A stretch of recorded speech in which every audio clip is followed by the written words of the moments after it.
സുഖമോ ദേവി. നന്ദ, വിഷമിക്കണ്ട നന്ദ. എനിക്ക് വേണ്ടിയല്ലേ, നമുക്ക് വേണ്ടിയല്ലേ.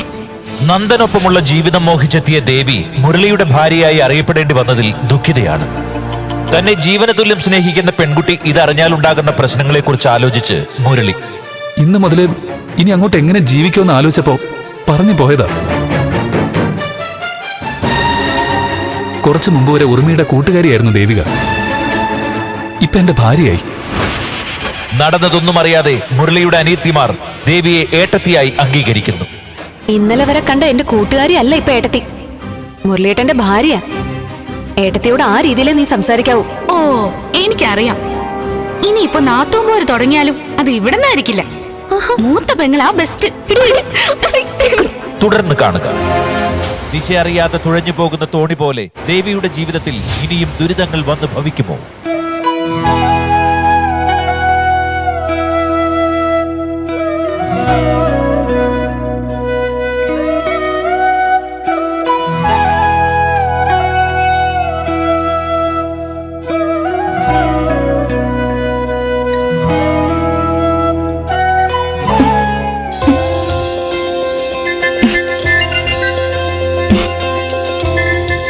എന്താ ചോദിക്കേണ്ടെന്നൊന്നും എനിക്കറിയില്ല.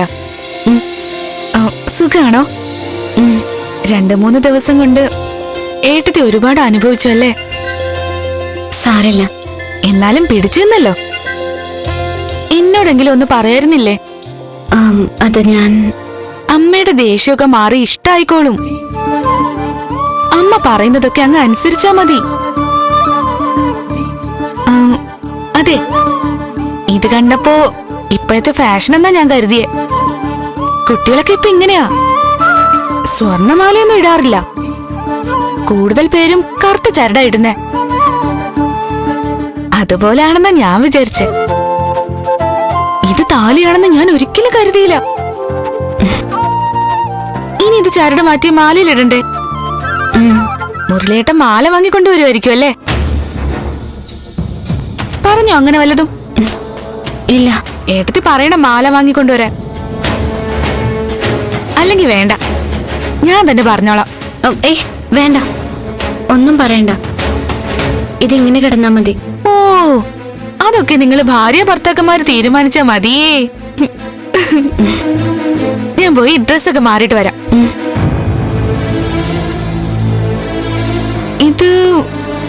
ഇത് നന്ദേട്ടന്റെ ഫോണാണല്ലോ. അത് ഇതെങ്ങനെ ഇവിടെ വന്നു? ഇത് നന്ദേട്ടന്റെ ഫോൺ തന്നെയാ. എന്റെ ഫോൺ കംപ്ലൈന്റ് ആയപ്പോ മുരളിയേട്ടൻ വാങ്ങിച്ചു തന്നതാ. എന്റെ ഫോൺ നന്നാക്കിയിട്ട് തിരിച്ചു കൊടുക്കും. ആണോ? നന്ദേട്ടന്റെ കയ്യില് ഇതേപോലത്തെ 2-3 ഫോണുകളുണ്ട്. ശരി ചേച്ചി, ഞാൻ പോയിട്ട് വരാം.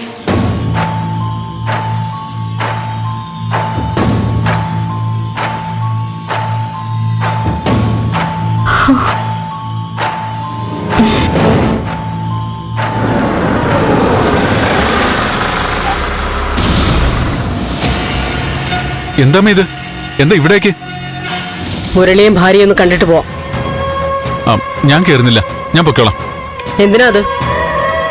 നീ എപ്പോഴും ഇവിടെ വരുന്നതല്ലേ, പിന്നെന്താ പ്രോബ്ലം? ഞാൻ അപ്പോഴത്തെ ദേഷ്യത്തിനാ മുരളിയെ കുറ്റപ്പെടുത്തി സംസാരിച്ചത്. അത് കാര്യമാക്കണ്ട. നിന്നോട് മാത്രമല്ലല്ലോ, അവനോടും ഞാൻ ദേഷ്യപ്പെടാറുണ്ടല്ലോ. വാ.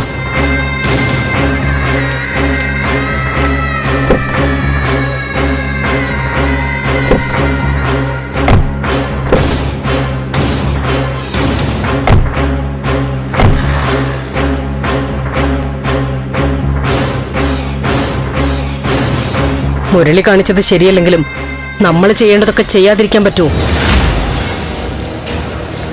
വാ.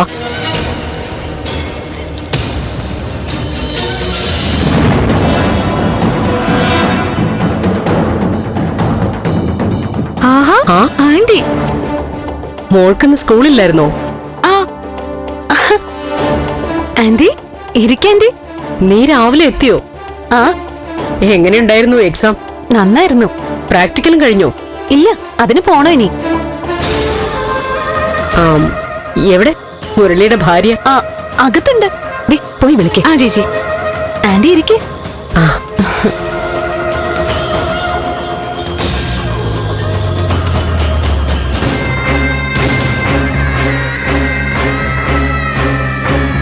നന്ദാ.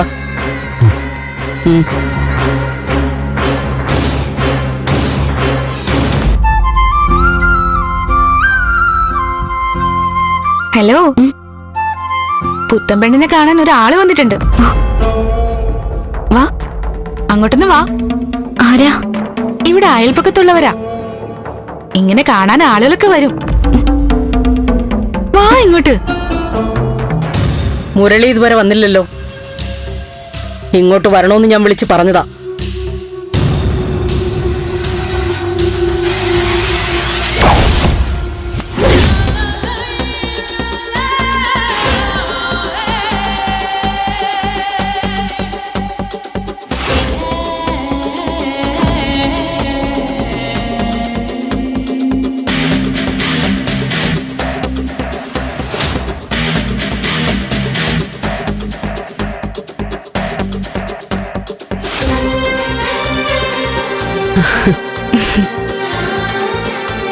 ദേ, ഇങ്ങോട്ട് നീങ്ങി നിൽക്ക് ചേച്ചി.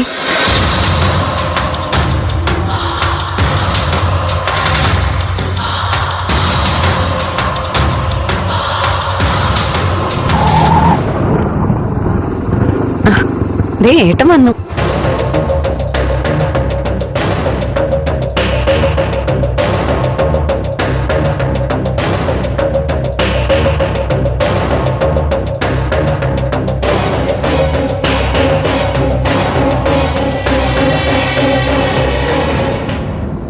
ആന്റി എന്താ വിളിച്ച? പെണ്ണിനെയും ചെറുക്കനെയും ഒന്ന് കാണാൻ വന്നതാ.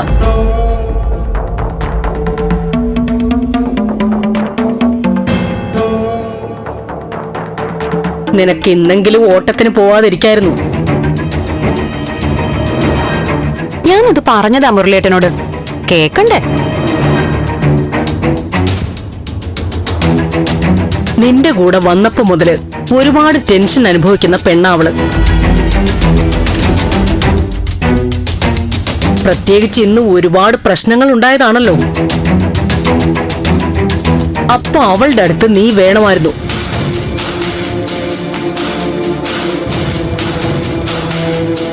നിങ്ങൾക്ക് എന്തെങ്കിലും ഒരു ഗിഫ്റ്റ് തരണമെന്ന് നന്ദന ആഗ്രഹം.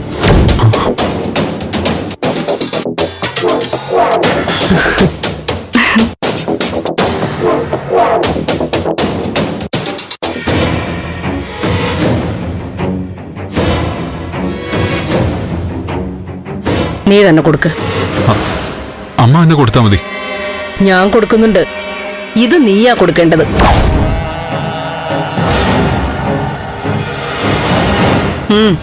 കൊടുക്കടാ.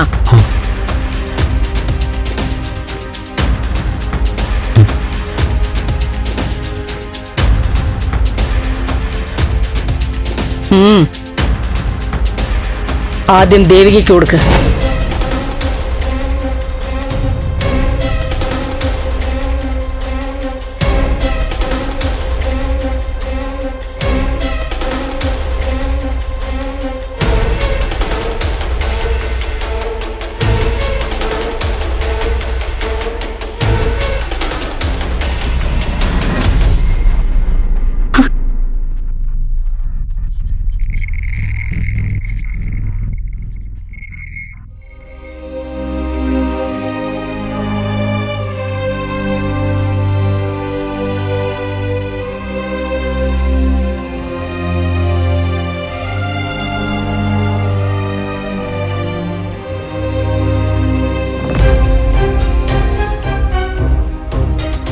എവിടെ നോക്കട്ടെ? നോക്കട്ടെ ചേച്ചി. ആഹാ,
ഈ താലി ഈ ചരടിലല്ല കിടക്കേണ്ടത്.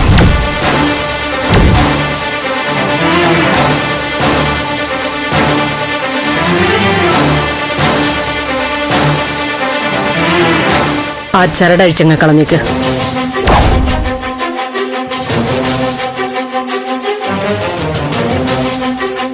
ആ താലി എടുത്ത് ഈ സ്വർണമാലയിലിട്.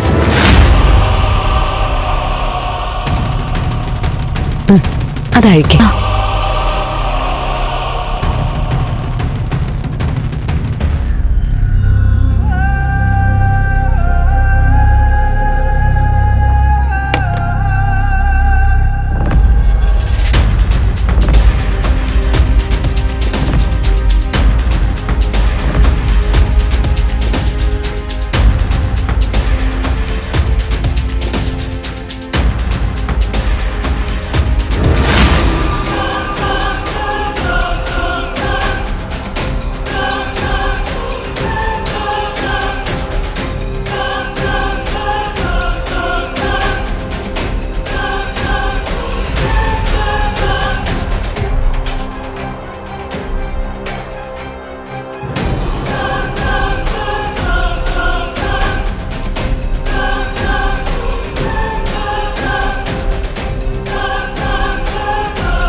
ദേവിക, ഇങ്ങ് വാ. ദേവിക എന്ന് തന്നെയല്ലേ പേര്? ഇങ്ങ് വാ.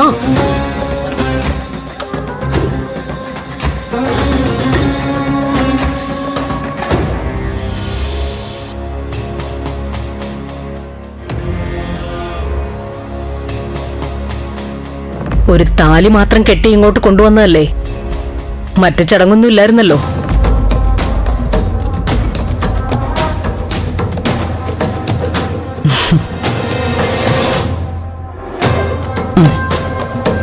രണ്ടുപേരുടെയും പേരെഴുതിയ മോതിരങ്ങളാ.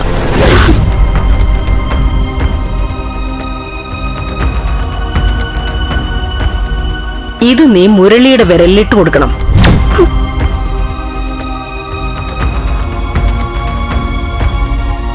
താലികെട്ടല് പോലെ ഒരു പ്രധാന ചടങ്ങായി ഇതും.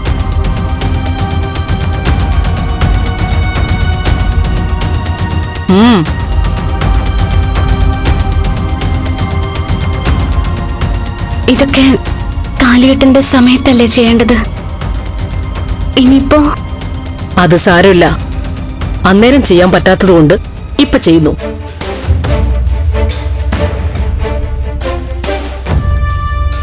ചടങ്ങ് നടത്തിയാ മതിയല്ലോ.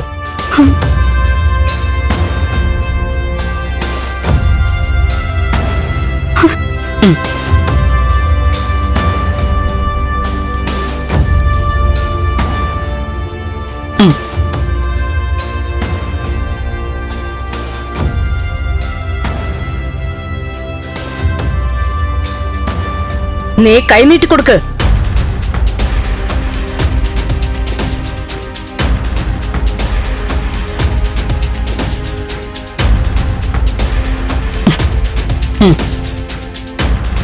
വിരലിലിട്ട് കൊടുക്ക്. അമ്മേ, ഇതൊക്കെ അമ്പലത്തിൽ വെച്ച്. അതൊന്നും വേണ്ട, ഇവിടെ വെച്ച് ചെയ്താ മതി. ആന്റി, ഞാൻ കുളിച്ചിട്ടൊന്നുമില്ല. നന്ദൻ പറഞ്ഞതുപോലെ ഏതെങ്കിലും ഒരു ദിവസം അമ്പലത്തിൽ വെച്ച് ചെയ്താ. ഓ, അങ്ങനെ നോക്കുകയാണെങ്കിൽ ആചാരവും മുഹൂർത്തവും ഒക്കെ പാലിച്ചാണോ ഇവളെ നീ ഇങ്ങോട്ട് കൊണ്ടുവന്നത്?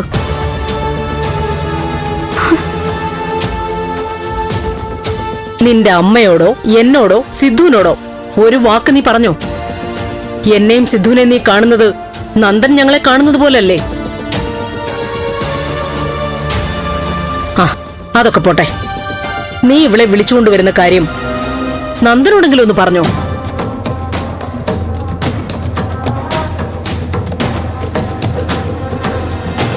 എല്ലാം തെറ്റിച്ച് ചെയ്ത നീ പിന്നെ എന്തിന്റെ പേരിലാ ഈ ചടങ്ങ് അമ്പലത്തിൽ വെച്ച് നടത്തിയാൽ മതിയെന്ന് പറയുന്നത്? ആരെയും അറിയിച്ചില്ലെങ്കിലും ഇപ്പൊ നാട്ടുകാരൊക്കെ അറിഞ്ഞില്ലേ ഇവള് നിന്റെ ഭാര്യയാണെന്ന്?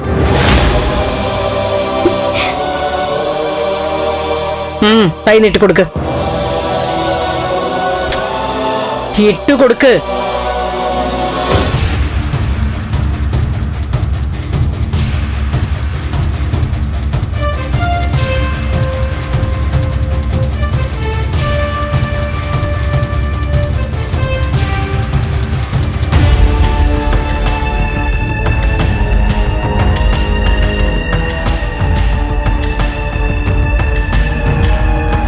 ഇനി നിന്നോട് ഞാൻ പ്രത്യേകം പറയണോ?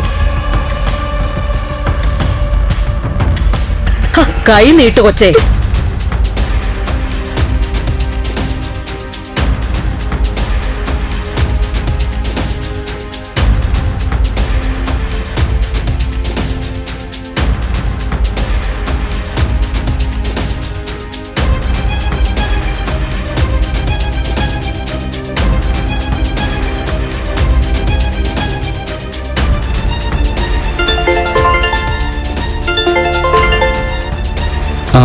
ഹലോ,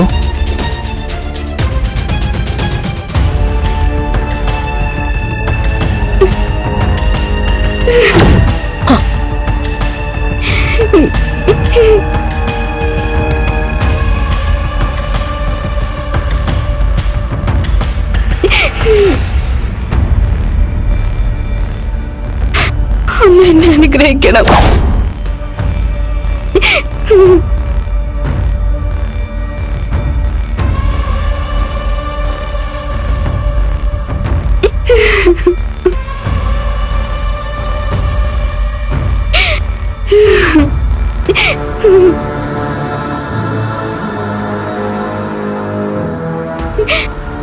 നിങ്ങൾ സന്തോഷത്തോടെ ജീവിക്കണം. മുരളി നിന്നെ പൊന്നുപോലെ നോക്കും. എന്റെ അനുഗ്രഹം എപ്പോഴും ഉണ്ടാവും. എന്ത് സഹായത്തിനും ഞാനുണ്ടാവും.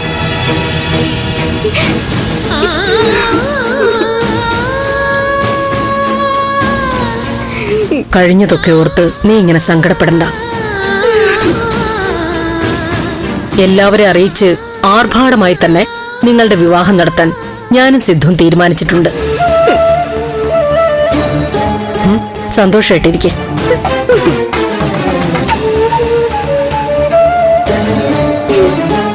മുരളിയുടെ നമുക്കിറങ്ങാൻ പോണേ. വരട്ടെ.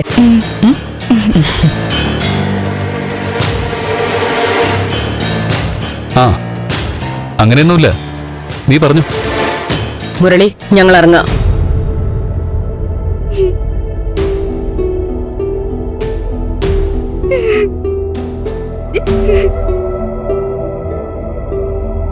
ഇന്നിനി ഓട്ടോ ഓടിക്കാനൊന്നും പോണ്ട. അവളുടെ അടുത്തേക്ക് ചെല്ല്. ശരി.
ചതിച്ചതാ, അതിനൊരു സംശയമില്ല.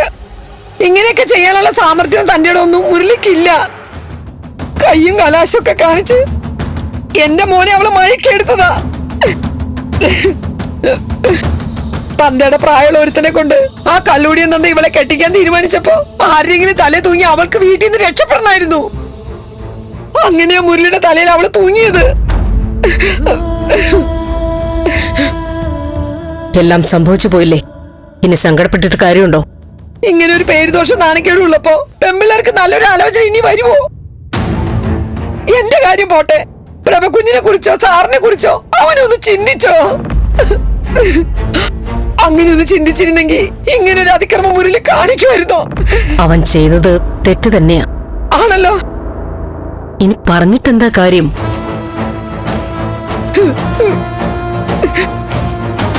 ഞാൻ അവനെ പെറ്റെന്നേ ഉള്ളൂ. വളർന്നതും പഠിപ്പിച്ചതും എല്ലാം ഇവിടുന്നല്ലേ. പഠിക്കാൻ മിടുക്കില്ലാത്തോണ്ട് +2 നിർത്തി. മിടുക്കനായിരുന്നെങ്കിൽ നന്ദുമോനെ പോലെ എഞ്ചിനീയറിംഗിന് ഇവിടുന്ന് പഠിപ്പിച്ചേനെ. അവന്റെ വഴി തെറ്റിപ്പോയി. മുരളി ഒരു പെണ്ണിനെ ഇഷ്ടപ്പെട്ട് സ്നേഹിച്ചു. അതൊരു വലിയ തെറ്റാണോ ഭാർഗവി? തെറ്റാണെന്ന് ചോദിച്ചാ ആണെന്ന് ഞാൻ പറയുന്നില്ല. അതിനെങ്ങനെ വിളിച്ചിറക്കി കൊണ്ടുവരണോ? അവൻ ആ പെണ്ണിനെ മതിയെന്ന് പറഞ്ഞ വീട്ടുകാരാലോചിച്ച് കല്യാണം നടത്തില്ലേ? അതല്ലേ അതിന്റെ ഒരു മുറ. അതവൻ പറഞ്ഞോ? കുഞ്ഞിനോടെങ്കിലും ഒരു അക്ഷരം മിണ്ടിയോ? അതിനുള്ള സാവകാശം അവന് കിട്ടിക്കാണില്ല. അതാ പറഞ്ഞത്, അവള് കുഴിച്ച കുഴിയിൽ അവൻ വീണു പോയെന്ന്. അവന്റെ കല്യാണം നടത്തി അതീത് കിട്ടുന്നതും സ്വരുകൂട്ടി വെച്ചിരിക്കുന്ന ചേർത്ത് മൂത്തവളെ ഇറക്കി വിടാന്നുള്ള കണക്കുകൂട്ടലിലായിരുന്നു ഞാൻ. കണക്കുകൂട്ടലിലെല്ലാം പഴച്ചു.